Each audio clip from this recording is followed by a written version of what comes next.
তাদেরকে করতে হয়েছে। আজকে স্বরাষ্ট্রমন্ত্রী একটা বক্তব্য দিয়েছে যে সালাউদ্দিন আহমেদ, যে রংপুরের ঘটনায় আসামিদের যৌক্তিক সময়ে গ্রেফতার করা হয়েছে। আর বিএনপির ভারপ্রাপ্ত মহাসচিব, সদ্য ভারপ্রাপ্ত হয়েছেন উনি, রুহুল কবির রিজভী বলেছেন যে রংপুরের ঘটনায় হত্যাকারীদের ধরা না গেলে সেটা ইমেজ ক্ষুণ্ণ হইতো। অর্থাৎ এই পুরো জিনিসটাকেই এই বর্তমানে অ্যাডমিনিস্ট্রেশন আসলে তাদের আপনার হচ্ছে এটা একটা ক্রিমিনাল ইনভেস্টিগেশনের বাদ দিয়া সেটাকে তারা ইমেজ রক্ষার বা যে কোনোভাবে ধামাচাপা দেওয়ার একটা উইপন হিসাবে চিন্তা করেছে, বিষয় হিসেবে চিন্তা করেছে, এবং এক্স্যাক্টলি সেটার রিফ্লেকশনই আমরা আইন শৃঙ্খলা বাহিনীর অ্যাক্টিভিটিসের মাধ্যমে দেখতে পেয়েছি। এখানকার সবচেয়ে জরুরি যে বিষয়টা আমাদের কাছে লাগে, যে দেখেন পৃথিবীর বিভিন্ন দেশে হচ্ছে ক্রাইম হয়।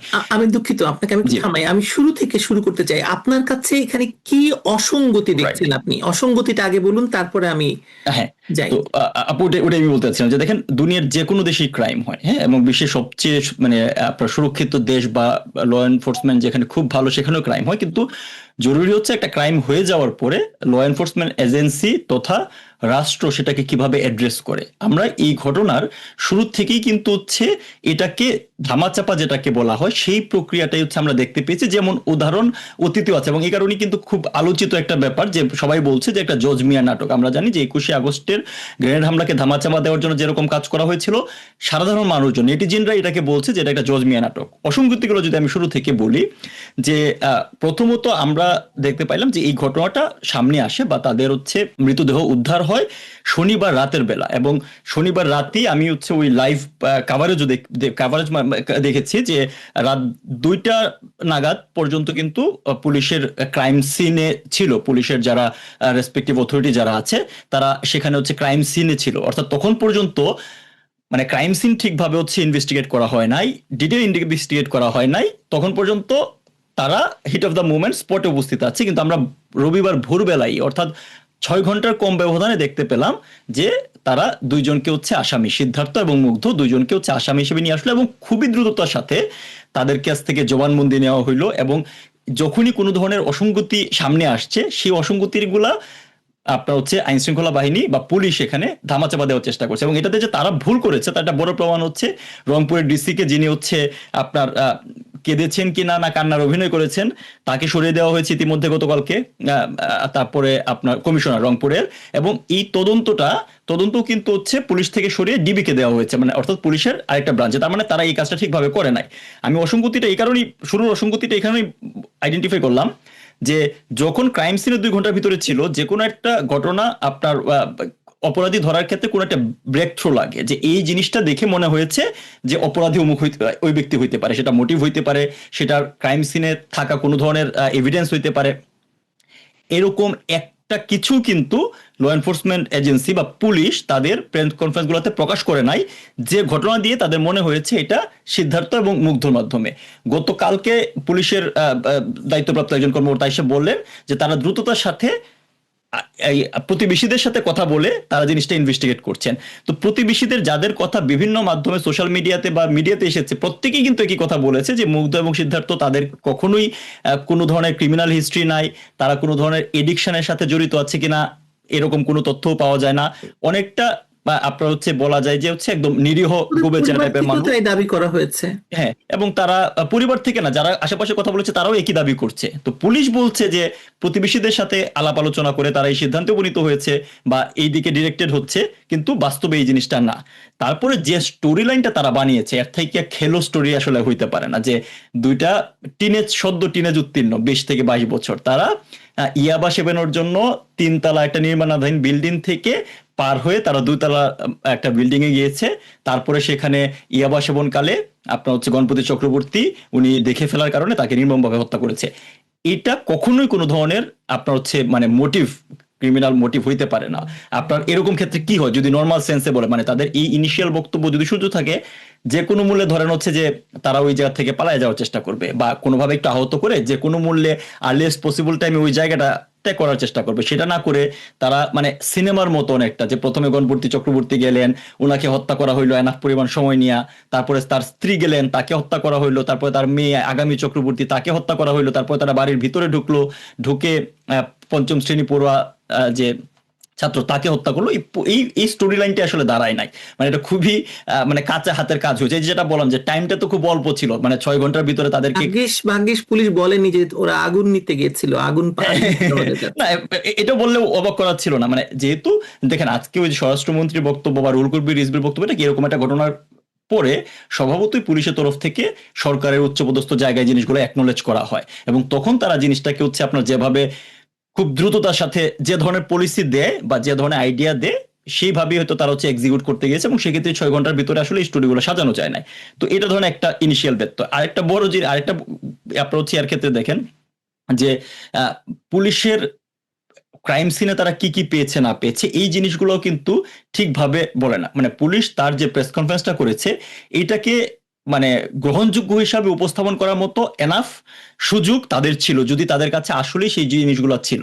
এই বিষয়গুলো না, যেমন যারা মারা গিয়েছেন তাদের প্রত্যেকের মুখ আপনার ঝলসানো ছিল, পোড়ানো ছিল, সেই কথাটা তারা কোথাও বলে নাই। কারণ এই পুরো জিনিসটাই তখন নেগেটিভটা অন্য দিকে চলে যায়, বা এই জিনিসটাকে অধিকতর তদন্তের প্রয়োজন তৈরি করে। এখন তারপর আমিনুল হক পলাশ, এটা কি একটা প্যাটার্ন নির্দেশনা করে কিনা? মানে যদি তারা এই পোড়ানোর কথা বলতো, ইভেন এখন যে রেপের কথা মানে আলোচনা হচ্ছে, যে এখানে ধর্ষণের সিমেন্ট পাওয়া গিয়েছে, হ্যাঁ হ্যাঁ, এইগুলো এবং এই যে নৃশংসতা, এত ভয়াবহ নৃশংসভাবে কোনো একটা গোষ্ঠী বাংলাদেশে এর আগেও হত্যাকাণ্ড ঘটিয়েছে, হত্যাকাণ্ড করে থাকে, এই প্যাটার্নটা যাতে এড়ানো যায় সে কারণেই কি পুলিশ মানে ওরকম গল্প সাজিয়েছে? না এটাই এটাই মানে আমার কাছে সবচেয়ে আশ্চর্য লাগে হচ্ছে এই জিনিসটাই, যে দেখেন এটাও যদি করতে যাইতো, এই প্যাটার্ন কিন্তু তারা নিজের আরোপ করেছে। কিভাবে করেছে দেখেন, 4 জন সনাতন ধর্মাবলম্বী মানুষ মারা গিয়েছে, পুলিশ কর্মকর্তা সনাতন ধর্মাবলম্বী একজনকে দেওয়া হয়েছে, সেটাও দোষের কিছু না, আমি বলছি না, দেওয়া হয়েছে।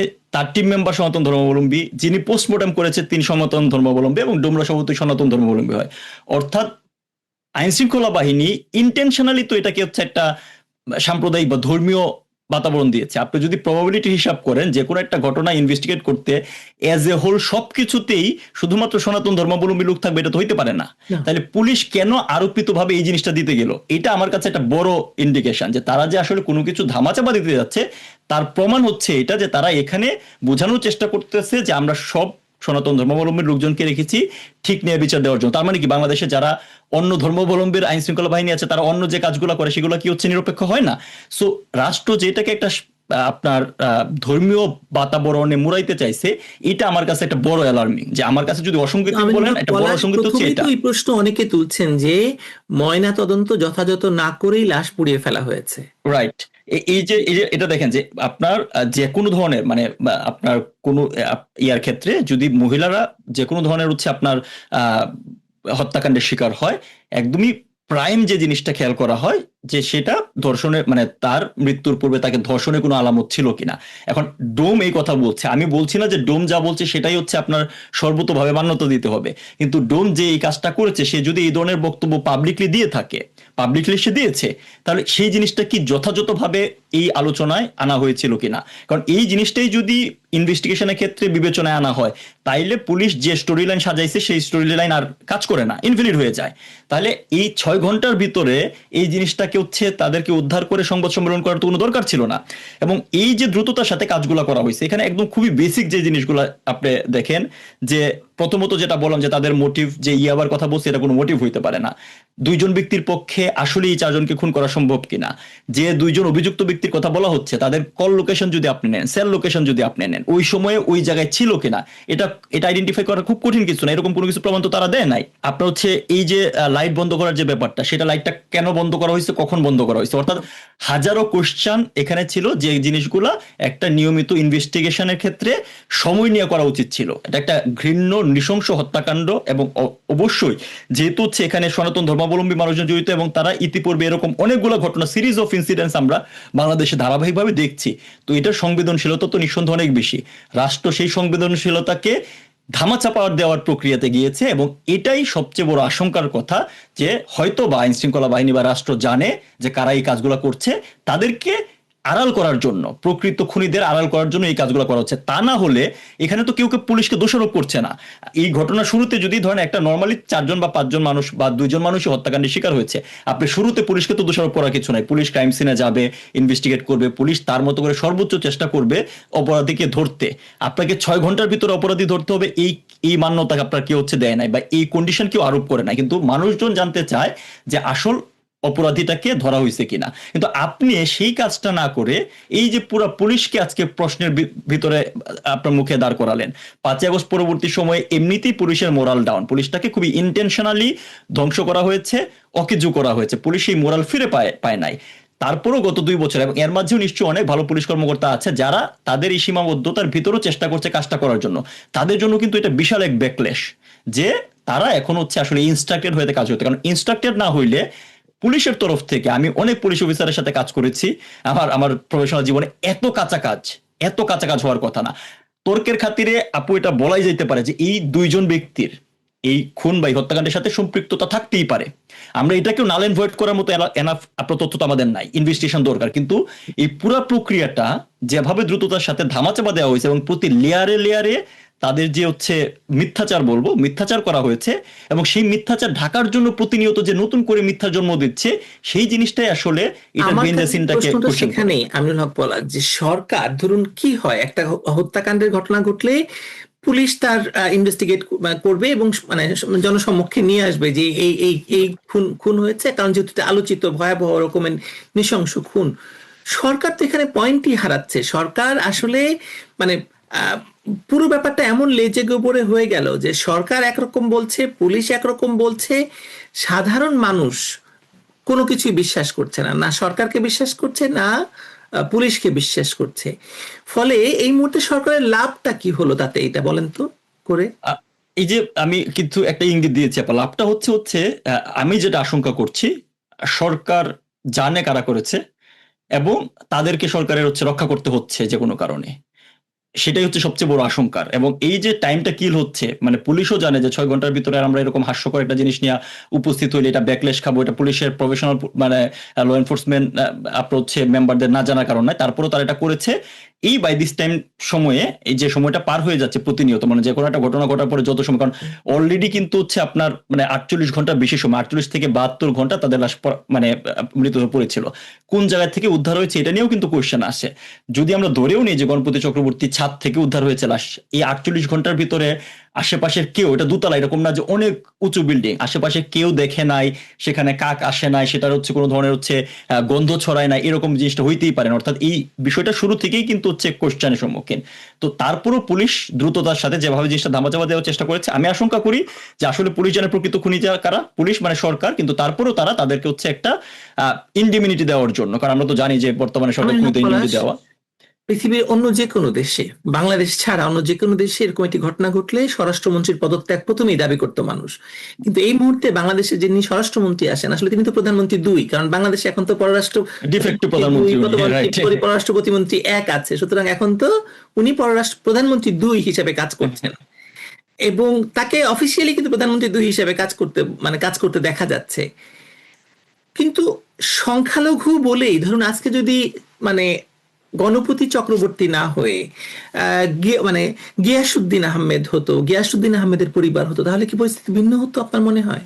পরিস্থিতি যে খুব বেশি ভিন্ন হইতো তা কিন্তু না। মানে এটা আলোচিত বিষয় সনাতন ধর্মাবলম্বীদের উপরে বিগত 2 বছরে কন্টিনিউয়াস পারসিকিউশনের কারণে এটা আলোচনা বেশি এসেছে। কিন্তু বাংলাদেশে প্রতি মুহূর্তে, এই যে আপনি দেখেন যে বাংলাদেশের প্রতিদিন আপনার আওয়ামী লীগের নেতা কর্মী সমর্থকদের নৃশংসভাবে হত্যা করা হচ্ছে।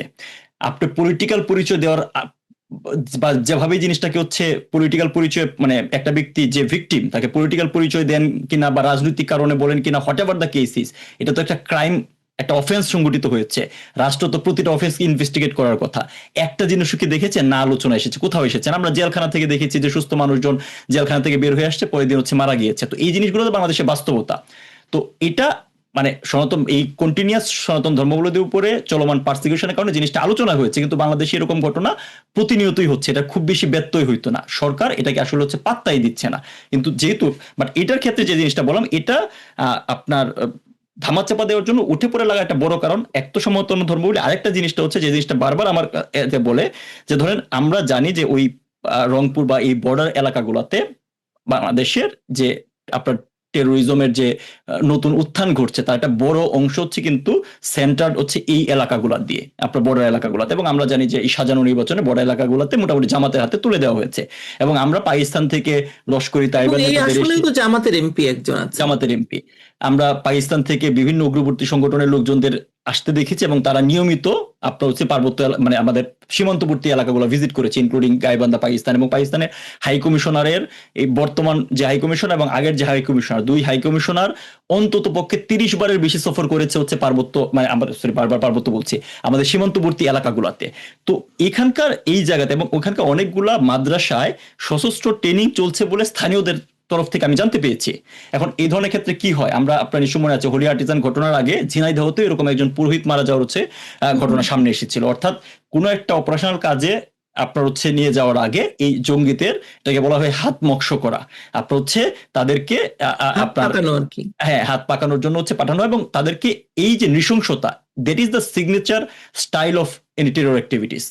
টেরোরিস্টদের মূল সিগনেচার স্টাইল হচ্ছে এটা। আপনারা যে কারণে দেখবেন শুধু বাংলাদেশে না, বিশেষ যে কোনো টেররিস্টরা যে কোনো হত্যাকাণ্ডকে খুবই নির্মম ভাবে উপস্থাপন করতে চায়, কারণ তাদের এই হত্যাকাণ্ড বা প্রতিটা ঘটনা হচ্ছে তাদের জন্য হচ্ছে একটা প্রচারণার এলিমেন্ট। সুতরাং এটা যত বেশি আলোচিত হবে তারা তত বেশি শক্ত হবে। এখানে আরেকটা, এখানে একটা ধর্মীয় বাতাবরণও লাগায়, কারণ বিভিন্ন সময় ওই কাউন্টার টেরোরিজমে কাজ করতে গিয়ে আমার এক্সপিরিয়েন্স সরাসরি ধরেন হচ্ছে এ কথা বলে যে ধরেন কাউকে আপনি কোনো সুইসাইডাল মিশন বা বড় কোনো মিশনে পাঠাবেন, তাদেরকে এই যে ব্রেন ওয়াশটা কিভাবে করা হয় যে তুমি আজকে মারা গেলেই কালকেই তো তুমি হচ্ছে জান্নাত, 70 জন হুরপুরি তোমার সাথে থাকবে। দ্যাট ওয়াজ একদম বাংলাদেশে ব্লু প্রিন্ট আপনার হচ্ছে মানুষজনকে কনভিন্স করার জন্য, জঙ্গিদের কনভিন্স করার জন্য এই কথা বলা হয়। তার আগে যে তুমি এখন যদি একজন বিধর্মীকে মারতে পারো তাহলে তোমার জান্নাত আগেই নিশ্চিত, মানে তুমি অলরেডি জান্নাতের টিকিট প্রাপ্ত হয়ে গেছো। এরপরে তুমি সুইসাইডাল মিশনে যাও, সেটা সাকসেস হোক আর না হোক, বা তুমি যাই করো না কেন, তো আসলে জায়েজ করে, মানে জায়েজ করে দেওয়া যে আগেই তাদেরকে এরকম একটা বিধর্মীদের হত্যা করলে তুমি কতল করতে পারলে তোমার হচ্ছে জান্নাত নিশ্চিত হয়ে গেছে। সুতরাং এরকম ভাবে আপনার হচ্ছে কিন্তু টেরর আপনার হচ্ছে রিক্রুটমেন্টের ক্ষেত্রে বা এই ট্রেনিং প্রসেসে তাদেরকে ব্যবহার করা হয়, এবং এইটা তার একটা সিগনেচার স্টাইল। এখন আপনি দেখেন এই সরকার তো হচ্ছে জঙ্গিদের উপস্থিতিটাকে অস্বীকার করার প্রাণান্তকর চেষ্টা করছে। ইউএন সিকিউরিটি কাউন্সিল যেখানে বলছে যে একিউআইএস এর বাংলাদেশে আপনার বেস তৈরি করার একটা চেষ্টা করছে, তারা সরাসরি বলে নাই, বেস তৈরি করে ফেলেছে অলরেডি, বাট এটাই একটা সিগনেচার আপনার হচ্ছে টোন। তারা এইভাবেই বলে, সবকিছু তো খোলাসা করে বলে দেয় না, but there is visible activities of them. তো রাষ্ট্র তো অস্বীকার করেছে, সরকার তো বলেছে, এটা বললাম যে সরকার তো ডিনায়াল মোডে আছে। এখন এই ধরনের একটা ঘটনা, এটাতে যদি টেরর অ্যাক্টিভিটির একটা প্রুফ পাওয়া যায়, সেক্ষেত্রে সরকারের তার এই বক্তব্যটা থাকে না। এবং সেই ক্ষেত্রে সারা বাংলাদেশে বর্তমানে বাংলাদেশ কি একটা ক্রিটিক্যাল সিচুয়েশন আছে আপনারা জানেন, অলরেডি ব্যবসা বাণিজ্য সব শেষই, ইকোনমিক্স তো ধ্বংস হয়ে গেছে, কিন্তু এখনো এই সরকারের যে একটা মানে সুতার উপর টিকে আছে যে একটা সোকল্ড ডেমোক্রেটিক স্ট্রাকচার নাম দিয়ে বাংলাদেশে টেরোরিস্টের উত্থান ঘটছে, টেরোরিজমের, এইটা প্রকাশ হয়ে গেলে তাদের এই সুতাটা আসলে ছিঁড়ে যায়, তাদের আসলে কোনো কন্ট্রোল থাকে না। সুতরাং এটাকে আড়াল করার জন্যই তারা এই ধরনের আপনার হচ্ছে ধামাচাপা দেওয়ার সর্বোত্তক চেষ্টা করেছে। আপনার এখানে আমি আরেকটা আগের ঘটনা বলবো, কারণ আমি ওই আগের ঘটনাগুলো হচ্ছে সিরিয়ালে রাখি। তো আপনার মনে আছে 2025 সালে চাঁদপুরের হাইমচরে একটা জাহাজের আপনার হচ্ছে জাহাজে 7 জন মানুষকে হত্যা করা হয়েছিল, এবং 8 জনের ভিতরে নাবিক এবং ক্রু সহ। ঠিক একই জিনিস আমরা দেখতে পেয়েছিলাম তখন। ওই ঘটনার ঠিক 24 ঘন্টার মাঝে আমরা দেখলাম হচ্ছে র্যাব একজনকে গ্রেফতার করলো। প্রথমে তার নাম বললো ইরফান, পরে জানা গেল তার নাম আসলে আকাশ মন্ডল, সে একজন সনাতন ধর্মাবলম্বী। এই ক্ষেত্রে যেরকম খোরা যুক্তি দেওয়া হয়েছিল, ঠিক সেই রকমই খোরা যুক্তি তখন দেওয়া হয়েছে। তখনও কিন্তু এটা নাম হচ্ছে লেখালেখি করেছি বা বলেছি, বাট রাষ্ট্র তখন হচ্ছে এই ইন্টারিম ছিল ইউনূসের, অবৈধ ইউনূস সরকার, তারা এটা পাত্তা দেয় নাই। তার কারণ তখন কি ছিল যে এই একজন ব্যক্তির পক্ষে জাহাজ চালায় মাঝ নদীতে নেওয়াও সম্ভব না, সেখানে নোঙর করাও সম্ভব না। সুতরাং এটা হইতেই পারে না যে একজন ব্যক্তি শুধুমাত্র বেতন ভাতা ঠিক মতো পায় না বইলা সকলকে নৃশংসভাবে গলা কেটে, ওইটা ছিল প্রত্যেকটাই গলা কেটে হত্যা করা। ঠিক একই জিনিস আমরা হচ্ছে গণপতি চক্রবর্তী ক্ষেত্রে দেখতে পেলাম। এক্ষেত্রে যেখানে এখানে যেভাবে আপনার হচ্ছে 164 আনা হয়েছে, তখন 164 আনা হয়েছিল। এখানে যেমন ভাবে কাহিনী ওই সিদ্ধার্থ মানে মুগ্ধর মুখ দিয়ে বলানোর চেষ্টা করা হচ্ছে, তখনও বলা হয়েছিল, এবং সেটাও খুব খেলো ছিল। সেখানে বলা হয়েছিল কিভাবে তারা ধরেছে, ওই ব্রেক তো দেখতে বলেছে যে এই আকাশ মন্ডল সবাইকে হত্যা করে সকলের মোবাইল নিয়ে সে বাড়ি চলে গেছে। মানে নদীতে মোবাইলগুলো ফেলে রেখে যায় নাই, প্রত্যেকের মোবাইল নিয়ে বাড়ি চলে গেছে যেন তাকে আইডেন্টিফাই করে ধরতে পারে, এবং তাকেও ধরেছে বাড়ি থেকে। এক্ষেত্রে যেমন সিদ্ধার্থ এবং মুগ্ধকে ঘুমন্ত বাচ্চাদেরকে তুলে নিয়ে আসা হয়েছে, খুন করে উনি গিয়ে বাড়িতে বসে ভাত হ্যাঁ খাচ্ছেন। সকলের মোবাইল নিয়ে। তো এই যে দেখেন তখন যে ধরা হইলো, আমি গতকালকে, আমরা তো অনলাইন ছাড়া আসলে খোঁজার উপায় নাই, আমি মানে যাদের সাথে যোগাযোগ আছে তাদের সাথে তথ্য নেওয়ার চেষ্টা করলাম, অনলাইন থেকেও ঘাটার চেষ্টা করলাম। ওই যে আপনার জাহাজে যে নৃশংস হত্যাকাণ্ড ঘটেছিল সেই সংক্রান্ত কিন্তু কোনো আপডেট নাই। মানে আকাশমণ্ডল একজন ব্যক্তিকে আপনার ক্রিমিনাল হিসাবে সামনে এসে হাজির করে পুরো ঘটনাটা ধামাচাপা দেওয়া হয়েছিল। ওই ঘটনা কিন্তু একটা বড় সিগনিফিকেন্ট ছিল আপা। তার কারণ হচ্ছে তার কিছুদিন আগেই করাচি থেকে বাংলাদেশে যে হচ্ছে জাহাজ এসেছিল, সেই জাহাজের 2টা কন্টেনারে সিসমিক ইমালশন এক্সপ্লোসিভ পাওয়া গিয়েছিল। মানে করাচি থেকে তখন তো হচ্ছে ইউনুস আইসেই তাদেরকে ব্ল্যাঙ্ক চেক দিয়ে দিল। অ্যাপারেন্টলি ধারণা করা হয়, এবং আমি 2 বছর ধরেই কিন্তু আমার ব্যক্তিগত সোর্স থেকে ওই জিনিসটার পিছনে আমি এখনো লেগে আসছি। তো আশেপাশে যতটুকু হচ্ছে খোঁজ খবর পাওয়া গেছে যে এই জাহাজ যেটাতে আকাশমণ্ডলের কে খুনি বানানো হইলো 7 জনকে, তারা ওই খুব সম্ভবত ওই করাচি থেকে আসা জাহাজটা খালাস করার সময় এই জাহাজটার উপস্থিতি সেখানে ছিল, তারা সেখান থেকে সার আনতে গিয়েছিল। তখন হয়তো তারা এমন কিছু দেখে ফেলেছিল, জেনে ফেলেছিল, যেটা আসলে পাবলিকলি সামনে আসলে রাষ্ট্রবিরোধ পড়তো। এটা 10টা অস্ত্র মামলার মতো কোনো ঘটনা হইতে পারে বা অন্য কোনো ঘটনা হইতে পারে। ঠিক সেম জিনিস তখন হচ্ছে একজন সনাতন ধর্মাবলম্বী আকাশমণ্ডলের উপর ধামাচাপা দিয়ে আপনার সরানো হয়েছে।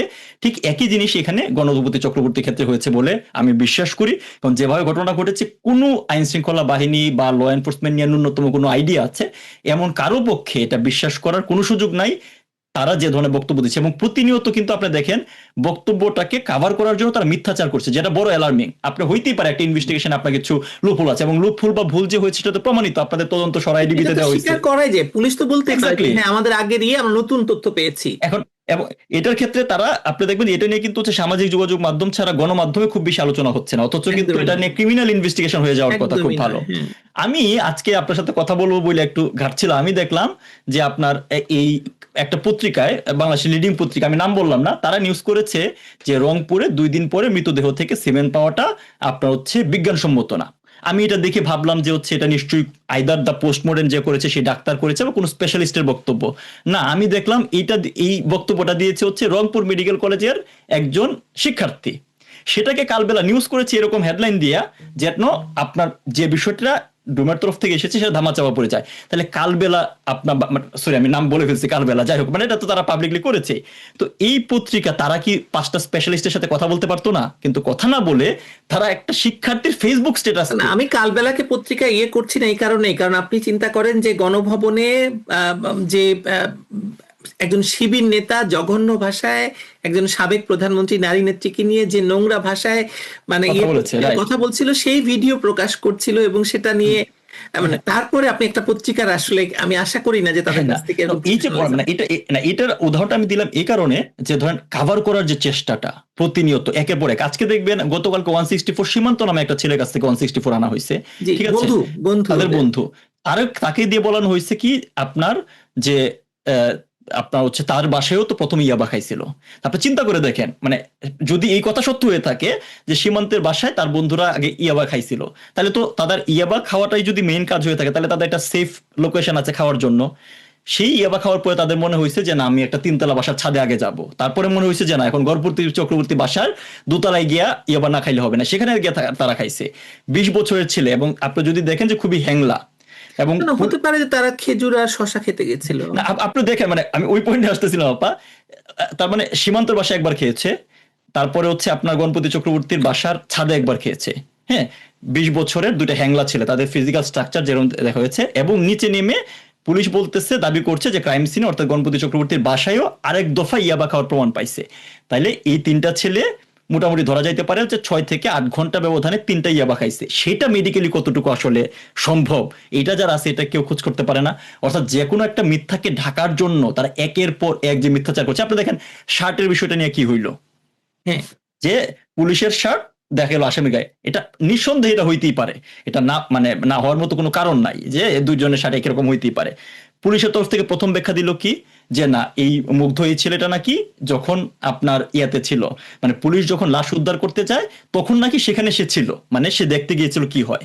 আপনি চিন্তা করে দেখেন যে এদের কোনো ক্রিমিনাল অ্যাক্টিভিটিস নাই, বাট তারা স্টোরি লাইনটা সাজাইছে কিরকম সাইকো কিলার হিসাবে, যে সে তারা 2 দিন আগে একটা ক্রাইম করেছে, তারপর লাশ উদ্ধার হয়েছে, তারা জানে এটা ধরা যাইতে পারে, তারপরে সে এসে বাসায় এসে আবার ঘুমায় গেছে ওই শার্ট খুলে। এবং আবার পুলিশের সাথে গেছে ওখানে পুলিশের সাথে গিয়েছে, হ্যাঁ, এবং পুলিশের সাথে গিয়ে আবার বাসায় এসে ঘুমাইছে। তো তার বাবা যখন বললো যে হচ্ছে আপনার এই তাকে আসলে হচ্ছে একটা গেঞ্জি পরা অবস্থায় নিয়ে গেছে, এই শার্ট তার ছেলে নাই। আপনি দেখেন গতকাল পুলিশ ওই শার্ট পরে সংবাদ সম্মেলনে আসছে।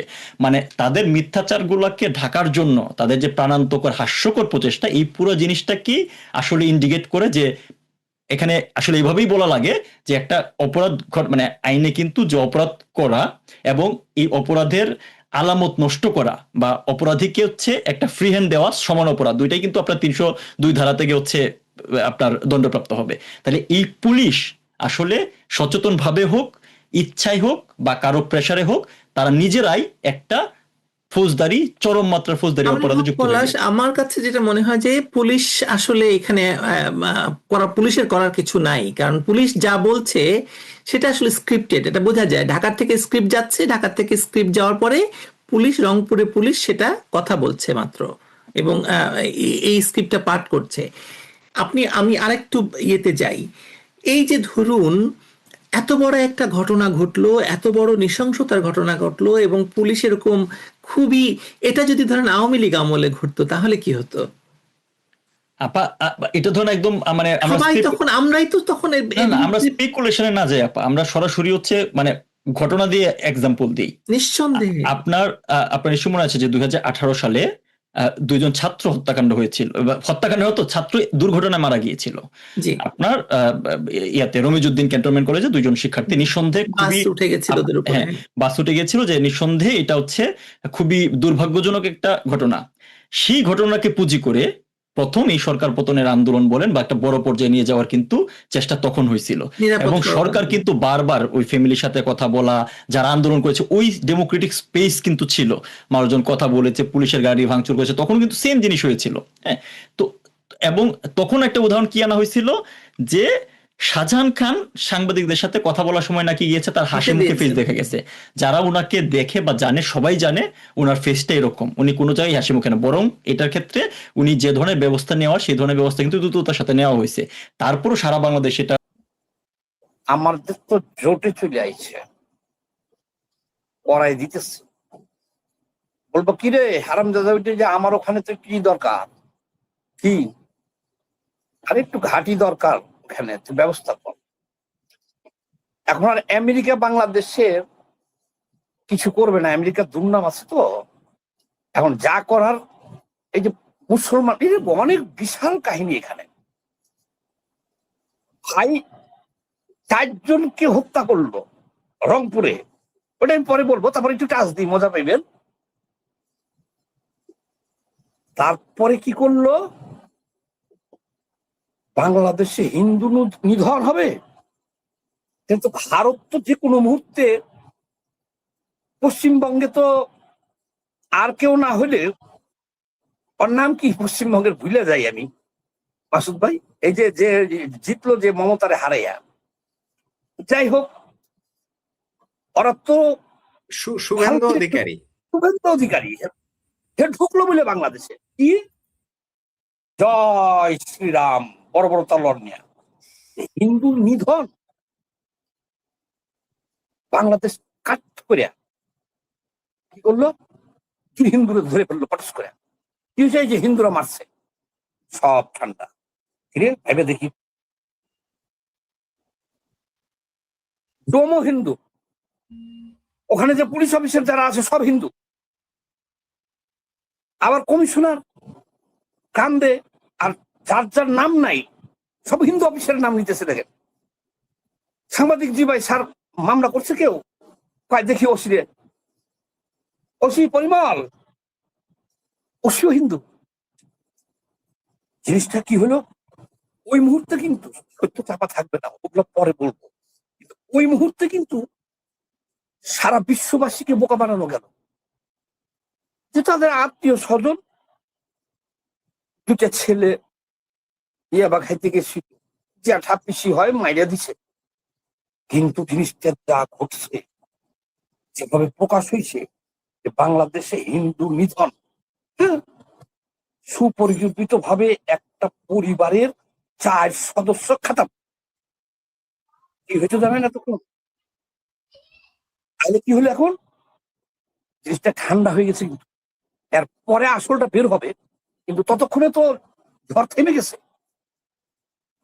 এখন আমেরিকা যদি বাংলাদেশে ফোর্স করে এখানে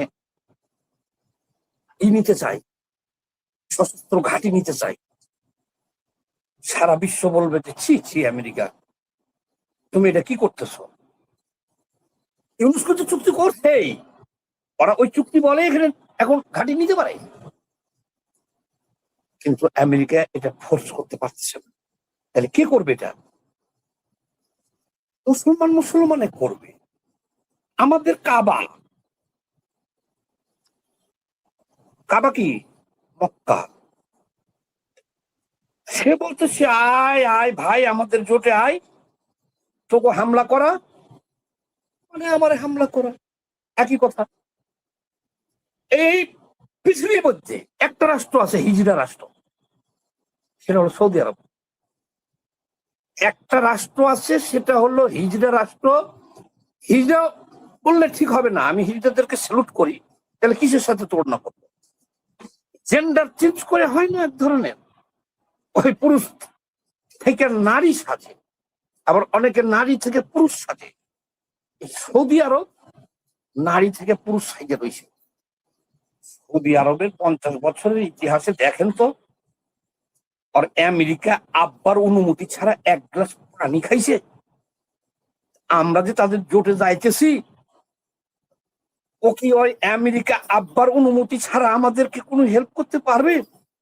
বরঞ্চ এখন সে পারবে অনেক কিছু করতে। কি, এই তোমরা ঘাঁটি না দিলে তোমরা আমাদের জোটে আছো না? হ্যাঁ। তোমার উপর হামলা, আমার উপর হামলা, একই কথা না? হ্যাঁ। এখানে একটু ঘাঁটি দাও, মনে করো আমি তোমার ভাই, আমি আমি নিলাম, কোনো কথা বললো না, এখানে একটু ঘাঁটি দাও। আর এক কাম করো, তোমাকে লোক লাগে আরো 5-10 লাখ পাঠাও শ্রমিক আমার এখানে। আবার ই করো, ওই নারী নারী শ্রমিক যা আছে, এটি টাকা লাগবে না, এডিও পাঠাও, মানে এডি রে ওরা লাগাইয়া কাবিন করে দিব। ওই সারারা পৃথিবীতে মাদার চোদ জাতি। বাংলাদেশের এমন কোন নারী আছে? আমেরিকা যাবে নারী নিরাপদ, লন্ডন যাবে নিরাপদ, ইহুদি খ্রিস্টান দেশে যাবে নারী নিরাপদ, তাদের মনে না চাইলে কেউ তাদের টাচ করবে না, ল্যাংটা হয়ে ঘুরবে, কেউ নিচের দিকে চাবে না, চোখের দিকে চাবে। ইউরোপ আমেরিকা আমি অনেক দেশ গেছি, কিন্তু সৌদি আরবে আমাদের মুসলিম ভাই, ওকে হাত দিয়ে বলুক দেখি বাংলার একজন নারী সৌদি আরবে গেছে, কিন্তু খালি যে বাড়িতে গেছে সেই বাড়ির গৃহকর্তা একলা লাগাইছে, আর ছেলে লাগাই নাই, এই প্রমাণটা আমাকে দিতে হবে। আর মেয়ের জামাই লাগাই নাই, এই প্রমাণটা আমাকে দিতে হবে। আরে ভাই, কথা কোনটা বলবো, কোন দিক দিয়ে কোন দিকে চলে যেতেছে। এখন সৌদি আরব বলবে, পাকিস্তান বলবে, কাকে কাকে দিয়ে বলাবে? বাংলাদেশকে। পাকিস্তান বলবে আরে মেরা ভাই তো ভারতকে খাই দিয়েঙ্গা, সালে মালওয়ান জাতিকা, আমরা ভাই ভাই মিল যাইগে, এখানে একটা ঘাঁটি দে। বাংলাদেশ কিন্তু এই ট্যাপে পড়ছে ভাই। আচ্ছা, 4 দেশের জোটে যাচ্ছেন আপনি, ভারতকে কাঁপাইবেন? ভারতকে এখন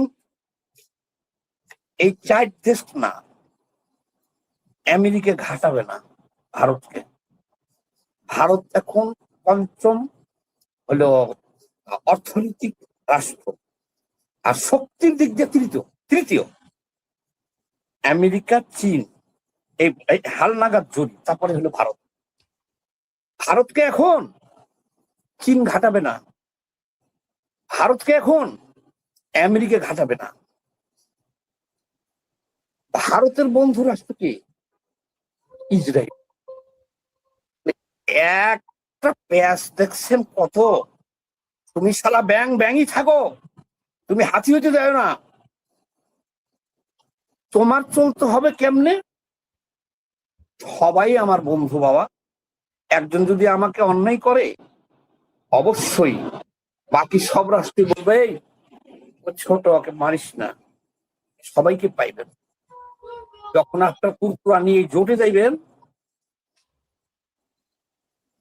ভারত ইসরায়েল ওদের চুক্তি আছে আন্ডারগ্রাউন্ড। শুধু তাই না, এদের আবার ইসরায়েলের আব্বা হলে আবার আমেরিকা। সারা বিশ্বটা যে আমেরিকা শাসন করতেছে বলতেছি আপনাদেরকে, বা সবাই বলে কেন, চেষ্টা কোনখানে দেখেন, ইসরায়েলের আব্বাকে আমেরিকা। ইসরায়েলের সবচেয়ে আমেরিকার পরে বন্ধু রাষ্ট্র কে? ভারত। আপনি ভারতকে, এই 4 রাষ্ট্র মিলা ভারতের কি করবেন ভাই? আপনি বাংলাদেশটা নিতে লাগবে 4 ঘন্টা ভারতের। যদি বেশি বিরক্ত করেন ওই ব্যাঙের মতো ফেঁকে দেবেন, আর বেশি বিরক্ত করলে 4 ঘন্টা পরে বাংলাদেশ থাকবে না। পৃথিবীর কোন রাষ্ট্র আছে বলেন তো এই বাংলাদেশকে মাত্র 4 ঘন্টায় ওকে, এটা ভারতের অংশ। 7 সিস্টার ছিল, এটা 8 সিস্টার ঘোষণা দেওয়ার পরে বলেন তো পৃথিবীর কোন রাষ্ট্র ভারতের বিরুদ্ধে যুদ্ধ কইরা এটাকে উদ্ধার করে দিবে? পাকিস্তান আসবে না, মানে অনেক বড় প্যাচ আছে। পাকিস্তানের আব্বা আমেরিকা, ভারতের আব্বা আমেরিকা, আর শক্তির দিক দিয়া 3য় অবস্থানে আছে ভারত। কখনোই আমেরিকা এখানে টোকা দিত না, ভারতের টোকা দিত। এখন তো বাংলাদেশকে আমেরিকা এই ভারতকে অনুমতি দিয়েছে, এখন বাংলাদেশকে ভারত আমেরিকা দেখতেছে না চোখে।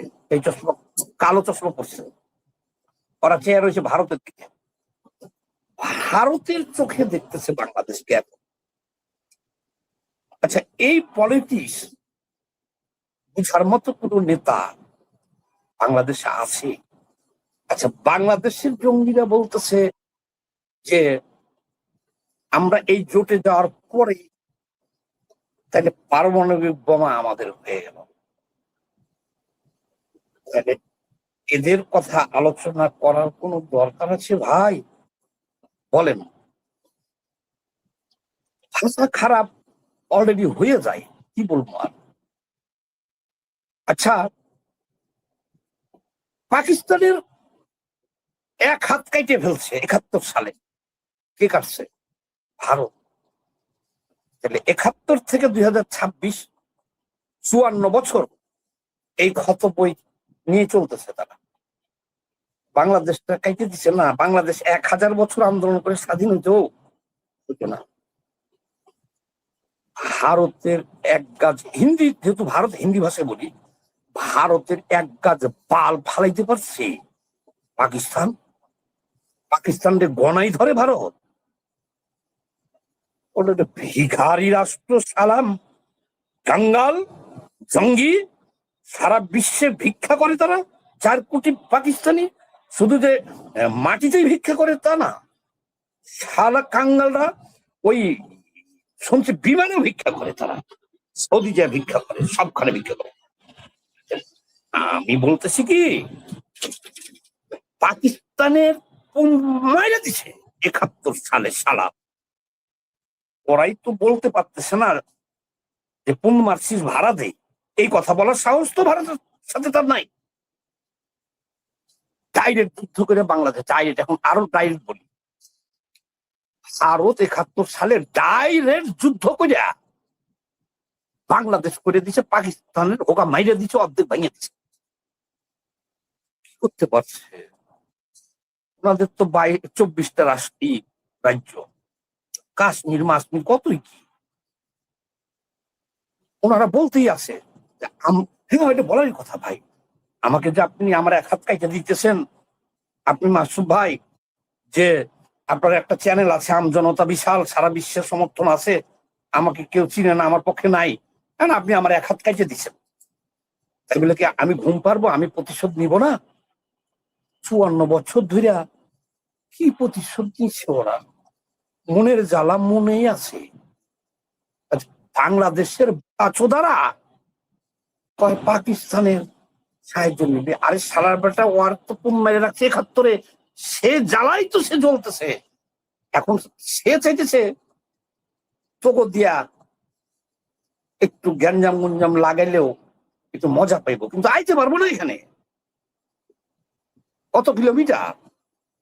2000-এর বেশি পাকিস্তান, আইতে পারবো। আর খবর তো বাংলাদেশের এরা জানে না যে পারমাণবিক বোমা আছে পাকিস্তানের, এটা উড়াইতে পারবে না। এটা রক্ষণাবেক্ষণ করতে, মারতে, উড়াইতে অনেক টাকা পয়সা লাগে। ওই শালাগো এটি কিছুই নাই। যাক, তাহলে এখন ক্লিয়ার কাট বুঝতে পারছেন যে এই জোটে যাওয়া মানে কি? বাংলাদেশে ভাই এখন রাষ্ট্রনায়ক আছে বলেন? আমি আরো বলি শুনেন, চীন, জিনপিং। আমার অনেক বন্ধু আছে চীনে, কমিউনিস্ট। তো আলাপ আলোচনা হয়। তো যারা ওরা ইংলিশ জানে, তারা কিন্তু চীনের সাধারণ মানুষ কিন্তু অন্য কোনো ভাষা জানে না। এই জন্য আমাদের কমরেডদের সাথে আলোচনা হয়। 400 জন সঙ্গী নিয়া চীনের প্রেসিডেন্ট ভারত দেখেছে, যেখানে ভারত সুযোগ করে দিছিল তারেক রহমানকে যে আসো তুমি এখানে। তাহলে কি হইতো? আচ্ছা, আমরা কইতেছি ভারতের সাইজ করবো, এই জন্য আমরা ভারত গেলাম না। ভারত ভারত সালাম আকাশত এই বাংলাদেশের জন্ম, তোরে জন্ম দিতে পারছে, তোরে খাইতে সময় লাগবে 1 মিনিট। আমি বোকাচোদার দলে নাই। জ্ঞান বিজ্ঞান, লেখাপড়া, শিক্ষা দীক্ষায় টেবিলে আসো, চাপাতি নিয়ে কোপ দিবা, ওটির মধ্যে নাই। দাও, কারণ ওটি হলো ভিন্ন জগৎ। তোমার ভিন্ন জগৎ কেন বললাম? কথাটা কোন দিকে বলতেছি, কোন দিকে ছুটে গেল শোনেন। যে জাতি কাপড়ের নিচে যেটা থাকে, হিন্দি বাল, তারা প্রতি শুক্রবার অজে বলে 40 দিনের বেশি থাকলে তুমি নাপাক, পরিষ্কার রাখতে হবে, কেটে ফেলতে হবে, আর থাকলেই গুনাহ। এক একটা বালের সাথে 40,000 50,000 করে শয়তান থাকবে। সবাই তখন ওই নামাজের মধ্যে দেখছি অনেকে হাত দিয়ে দেখে যে আমি কি 40 দিন আগে কাটছি কিনা, তাই না? দেখে। আবার বলতেছে ওই বয়ানেই, যদি তোমার মুখের বাল, এটা তো ভাই ওই হিন্দি ভাষায় বলতেছি, এটাও তো বাল, জীবনে কাঁচি যদি না লাগাও এই বাল সাথে, 70,000 করে ফেরস্ত থাকবে এখানে। বিনা হিসেবে বেস্ট এবং পুরস্কার অনেক আছে, ঘুর আছে, শরাব আছে, আর অনেক অনেক কিছু আছে। এখানে যদি থাকে বালটা, এখানে থাকবে 70,000 করে ফেরস্তা। আর একটু নিচে গেলে যদি তুমি না কাটো, 70,000 করে শয়তান। এখানে অনেক আছে ভাই। এই ছবি যারা বিশ্বাস করে, এদের সমাজ জামাত আছে, এরা বলছে আমরা ঘাস খাবো, খেয়া ঘাস খাবো, চীন থেকে অস্ত্র কিনবো, এবং কিনতেছে। আরে তুই চীন থেকে যে অস্ত্র কিনতেছিস ভালো কথা ভাই, ভারতের সাথে যুদ্ধ করবি তো? চীন থেকে অস্ত্র কিনলে তো তোর কমপক্ষে অন্তত 1000 বিমান কিন। ভারতে তো 1000-এর বেশি আছে। আর আরেকটা ওদের প্লাস পয়েন্ট আছে, ওরা আবার নিজে তৈরি করতে পারে। এদিকে যুদ্ধ শুরু হবে, ওদের প্ল্যান, যদি বিশ্বযুদ্ধ বাঁধে তখন দেখিস ওদের প্লেন জয়টা ক্ষয় হবে, জয়টা আবার তৈরি করে বের হবে একদিন দিয়ে। কিন্তু ওরা তো এখন আছে মহাকাশে। তুই 10টা 20টা এই যে বিমান কিনবি চীনের সাথে, চীনের কাছ থেকে, করবি ভাই, জি, কাকে ভয় সামাদ ভাই, এই জঙ্গি বিমানের বিষয়ে আমরা আলোচনা করব। আলোচনা করব, আমার আলোচনার অংশ এটা আছে। আমি এটা আছে? নিয়ে আবারও আপনার কাছে আসব। আমি একটু রাশেদ হায়দারের কাছে যাব, আবার আপনার কাছে আসছি। এই বিমান নিয়ে আলোচনা আছে। আমি আমার তো রাখছি দাঁতের আজকের ব্যথাগুলো ভালো আলোচনা, হয়ে গেল, যেটাতে আপনি কিন্তু আলাপ তো শেষ হইলো না, অনেক আলাপ। এটা রাশেদ ভাই না, হাসছে, দেব কতগুলো দেব, আলোচনা। এই বিমান নিয়েই আলোচনা আছে। আমি রাশেদ হায়দার ভাইয়ের কাছে মক্কা জোট নিয়ে একটু আলোচনা নেই। তো শুনি। রাশেদ হায়দার ভাই যে কথা বলছিলাম, যে মক্কা জোটে বাংলাদেশ যুক্ত হওয়ার আগ্রহ প্রকাশ করেছে। এখন এই জোটে গিয়ে আসলে বাংলাদেশের ফায়দা কি, মানে লাভ কি হবে? এদিকে বাংলাদেশের মিডিয়া আমি শুরুতে বলছিলাম যে ভয়ে কাঁপছে ভারত, মানে বাংলাদেশ মক্কা জোটে গেল, আর এদিকে ভারত ভয়ে কাঁপছে। ভারতে বা ভয়ে কেন কাঁপবে, আর মক্কা জোটেই বা আমরা কেন যাচ্ছি, আমাদের লাভটা কি? রাশেদ হায়দার। ধন্যবাদ মাসুদ ভাই, ধন্যবাদ সুজন ভাই। সুজন ভাই কথা শুনে আমারও মজা লাগতেছিল, মনোযোগ দিয়ে শুনতেছিলাম। আপনি কথাটা না কাইটা যদি কথা বলতে দিতেন কোনো সমস্যা যেন মজা পাইতাম। বলেন, আরো আছে, আরো বলবো পরে, হ্যাঁ, বলেন। খুব দ্রুতই ছেড়ে দিচ্ছি, আমি 2-3 মিনিটের ভিতরে ছেড়ে দিচ্ছি। আপনার কথা না, না, শুনতে, বলেন, আমার বলেন। দর্শক আপনাদের কথা শুনতে চায়। ঘটনা যে আপনি মাসুদ ভাই একটা কথা বলছেন যে ভারত ভয়ে কাঁপছে, এটা ঠিক, কিন্তু অ্যাবসলিউটলি রাইট, ভারত ভয়ে কাঁপছে, এইটা ঠিক। কোন ভারতীয় যদি বলে যে ভয়ে কাঁপতেছে না, তাহলে আমি বলবো যে ভাই তুই মিথ্যুক। কেন কাঁপছে এইটা আগে বুঝতে হবে। ভাই ভারতীয়, আপনার রাগ হইেন না, আপনার কাঁপছেন, এবং কেন কাঁপছেন সেটাও আমি প্রমাণ করে দিচ্ছি। ছক্কা চিনেন? ছক্কা? আপনার দুইজনের মধ্যে কেউ কি ছক্কা চিনেন? হ্যাঁ, হ্যাঁ, হ্যাঁ, চিনি, চিনি। ছক্কা বলতে ওই নামটা কিন্তু জি, কিছু লুডো লুডো। না, না, না। ক্রিকেট। ছক্কা বলতে হচ্ছে রাস্তাঘাটে, বুঝছেন নি? ও, ক্রিকেট। না, না, ওই যেটা হিজড়া বলছিল ভাইয়ে, তারে আমরা আমাদের অঞ্চলে ছক্কা বলা হয়। হ্যাঁ, হ্যাঁ। তো এই যে মক্কা জোটে বাংলাদেশ যাইতেছে ছক্কা হইয়া, আর ভাই ছক্কা তো কাপড় চোপড় যে কোনো জায়গায় কুইলা ফেলা, ল্যাংডা হইয়া যায়। ভারতীয়রা তো শিক্ষিত, কখন এই বাঙালি সোনা বাহিনী ল্যাংডা হইয়া যাইব মানুষের সামনে, তো ভাই বেজ্জতি। এই জন্যই ভারতীয়রা কাঁপতেছে, অন্য আর কিছু না। ওই যে জোটে, এখন মক্কা জোটে কেন বাংলাদেশ যায়? কারণ মক্কা জোটে বাংলাদেশের ছক্কা হিসাবেই তাদের দরকার। তার কারণ কি জানেন? পাইকারা চতুর্দিকে ব্যস্ত, যুদ্ধ, তাদের দেশেই যুদ্ধ। ওইদিকে বেলুচ নাই, এদিকে গিরগিট বালিকিস্তান নাই, ওইদিকে আবার কাশ্মীর নিয়ে গ্যাঞ্জাম, হেরাতে এমনি সৈন্য নিয়ে গ্যাঞ্জাম। আর ইয়ে একটা আছে, কি বলে এটা, টার্কি। দেখবেন যে বাংলাদেশের পেপার পত্রিকা বা ওই যে আপনার ফেসবুকে দেখবেন, এই টার্কি 50 জাহাজ পাঠাইতেছে বাংলাদেশের দিকে ইন্ডিয়ার লগে যুদ্ধ করতে। কালকে মায়ানমারের দিকে টার্কি 50,000 বিমান পাঠাইতেছে। টার্কিও ঠন। ও এখন মুখের চাপার জোরে, কারণ ও বাইচা রয়েছে ইউরোপিয়ান ইউনিয়নের সাথে, ওর চুক্তিটা আছে ন্যাটো, এই জন্য, না হলে হেরার কিছু নাই। তাইলে এখন মক্কা জোটের এই যে জোট করতেছে, এখানে কিছু সৈন্য লাগবো না, সেনাবাহিনী কিছু লোক লাগবে না, যারা ফ্রন্টে যায় যুদ্ধ করে মরতে পারবো। এইটার জিনিস যে বাংলাদেশের নিব, যদি নেই আর কি নিব হচ্ছে যে ওই যে ভাড়াটিয়া সৈন্য। যে ইউক্রেন রাশিয়ার যুদ্ধে দেখেন, যে বাংলাদেশ থেকে 2 দিন আগে একটা ভিডিও খুব ভাইরাল হয়েছে, এক ছেলে আসছে, এরা 17 জন গেছে, তার মধ্যে 9 জনই মরে গেছে গা। 3 দিনের ট্রেনিং দিয়া পাঠাইছে, সব যুদ্ধ করতেছে, কিন্তু ড্রোনের আঘাতে মরে গেছে, চুরি করে পরে বাংলাদেশ আসছে কোনো মুহূর্ত। তো এই মক্কা জোটের এই ছক্কা, মানে বাংলাদেশ সেনাবাহিনীকে এটা সোনা বাহিনী বা ছক্কা বলতারেন, ছক্কা বাহিনী মানে হিজড়া বাহিনী, যেটা আমার ভাইও কিছুক্ষণ আগে কইছিল।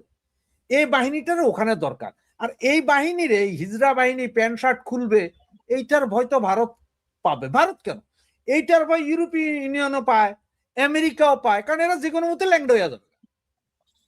ল্যাংডার তো আর কোনো ইয়ে নাই। ল্যাংটা সোলেমান, এরা হচ্ছে যে ল্যাংটা সোলেমানের গোষ্ঠী, এরা ল্যাংটা হয়ে যাবে, এই জন্য ভয়। আর তা না হইলে আপনার অন্য কোনো ভয় নাই। কাজে কি করবেন আপনি?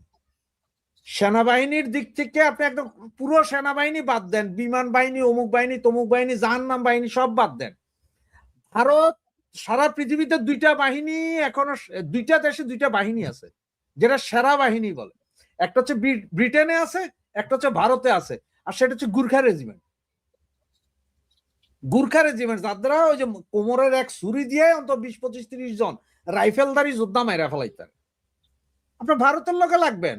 ভারত গত পরশুদিন একটা বন্দুক ইয়ে করছে, যে AK-47 এর আদলে আরেকটা নতুন বানাইছে, যেটা মিনিটে 700 রাউন্ড গুলি করতে পারবে।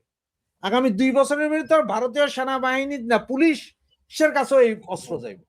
তো ভারত বানাইতেছে, নিজে বানায়, উৎপাদন করে। যে ভাই কইলো না যে বিমান কিনবেন মাত্র 10-12টা কেন, 1,000-50,000 বিমান কিনবেন। ঘটনা যে সৌদি আরব নিজেদের লোকেরে মারবে না, যার কারণে জোট করতেছে। আর এই জোটটা করাইতেছে কে জানেন? আমেরিকা। আর আমেরিকার পিছে আছে কে? ইসরায়েল। যে বাবারে দেখ, আমি ইসরায়েল মারলে তোরা কজ্জে শালার ইহুদিয়েরা মারতাছে, তোরা ওই মার, তোরা শিয়ারে মার, তোরা ওই কাদিয়ানিরে মার, তোরা অমুকেরে মার, সুন্নিরে মার, অসুবিধা নেই। আর জোট করবি সব মুসলমান দিয়া, পয়সা দিব সৌদি, তোকে তেল আছে, তেল বেচা পয়সা দিবি। আর তোকে যত স্যাটেলাইট ইমেজ বা যা যা লাগবে এগুলো দিব কই? এগুলো দিব হচ্ছে যে ইসরায়েল। তাহলে মূল আব্বাকে? ইসরায়েল হচ্ছে যে আব্বা। ইসরায়েল যেমনে কইতেছে তেমনে যাইতেছে। আবার ইসরায়েলের লাগে কিন্তু ইন্ডিয়ার কিন্তু গোপন না, এটা ওপেন চুক্তি আছে। লাগলে কিন্তু মাইরা দিবে ইসরায়েল। ইসরায়েলের কইলে কিন্তু ভারতের পক্ষে মাইরা দিবে এই আরব জোট কোন আর যত জোট করবেন কোন। আরে 4 জন নিতেই কেন? তার মধ্যে দুইটা হচ্ছে যে, একটা হচ্ছে যে ফকিন্নি রাষ্ট্র, একটা হচ্ছে যে আপনার যে ছক্কা রাষ্ট্র বাংলাদেশ, আর একটা হচ্ছে যে টার্কি। টার্কির এরদোগানের ওর স্বপ্ন হচ্ছে যে ও ইয়ে হবে, কি বলে, বিশাল সে আরব জাহান করবে, পুরা ইউরোপ নিয়া, পুরা আরব নিয়া সে বিশাল কিং হবে, কিং অফ দা কিং, মানে মুসলিম জাহানের খলিফা হতে চায় এরদোয়ান। তবে ওর খলিফা, ওরে খলিফা হওয়ার খায়েশ ওরা অলরেডি মুসলমানই করায় রাখছে। ওই যে সিরিয়ার এখান থেকে এর লগে গ্যাদারিং একটা লাগায় রাখছে। ওরা এখন তেলাইতেছে যে তুমি উঠতে থাকো, উঠতে থাকো, উঠতে থাকো। কোন দিন তার এখানেও লাগাই দিব দেখবেন। এটা আমেরিকা আর এটা ইসরায়েল লাগাই দিবে। কারণ ইউরোপের ওই যে ন্যাটোর যে 5 আর্টিকেল 5 ওইটা যখন মাইর শুরু করবে ইসরায়েল, তখন দেখবেন যে ওই আর্টিকেল 5 আর কাজ করে না। ইসরায়েল মারলে তখন আর কাজ করে না। এটা এরদোগানও ভালো জানে। আর এটা ওই ফকিন্নি পাকিস্তান জানে না, এ মনে করে যে বহুত কিছু। আর আপনার একটা কথা একটু বলেন তো, এই যে ভাই ভাই হাম তোমারা ভাই হ্যাঁ, মুসলিম হ্যাঁ, ভাই হ্যাঁ, চুক্তি তো এর আগেই হয়েছে না? $3.5 বিলিয়ন যেটা সৌদি আরব থেকে নিয়ে আরব আমিরাতে দিছিল পাকিস্তান। এরপরে তো ইরান এতবার মারলো, একটা বোম মারতে পারলো না কেন ইরানে? পাক্কারা জাতি হিসাবে বেঈমান, ফকিরের জাতি, ভিক্ষা করে চলা জাতি। আর সেটার লগে যোগ হয়েছে এখন আমাদের এই যে ছক্কা জাতি, সেইটার ভয়ে এখন ভারত কাঁপে। আল্লাহ বাঁচাইছে যে কয়নে এখনো যে চায়না আর আমেরিকাও কাঁপে। তবে সেটাও কইব ইনশাল্লাহ। ধন্যবাদ মাসুদ ভাই। জি রাশেদ হায়দার ভাই, আমি সামাদ ভাইয়ের কাছে আবারও আসি।